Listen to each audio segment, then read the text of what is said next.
तो नमस्ते भाई लोगों। तो चलिए प्रमोद भैया का बहुत ही ब्लास्ट लेवल का सॉन्ग आने वाला है आप लोगों के बीच, जो कि आप लोगों ने स्क्रीन पर पोस्टर देख सकते हैं।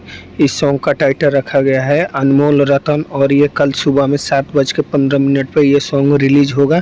तो जो भी भाई लोग हमारे चैनल पर नए हैं, आप लोग चैनल को भी सब्सक्राइब कर लीजिएगा, क्योंकि आप लोगों के लिए हर एक न्यू सॉन्ग का अपडेट मैं सबसे पहले लेके आते रहता हूँ। और प्रमोद भैया का बता देना चाहता हूँ कि ये चैता सॉन्ग आजकल एकदम धकाधक पूरा रिलीज कर रहे हैं।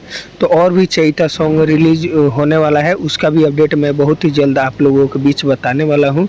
तो आप लोग हमारे चैनल को ज़रूर सब्सक्राइब करके रखिएगा। तो आप लोग चलिए कल तैयार हो जाइए, प्रमोद भैया का सॉन्ग आ रहा है। आते ही सॉन्ग को गर्दा गर्दा मचा दीजिएगा। ये सॉन्ग बहुत ही प्यारा और खूबसूरत है। तो आप लोग कल के लिए इंतज़ार करिए। कल सुबह में 20 तारीख को आ रहा है, 20 मार्च को। तो ये सॉन्ग बहुत ही बेहतरीन और खूबसूरत है। तो आप लोग ज़रूर बने रहिएगा इस सॉन्ग के लिए कल।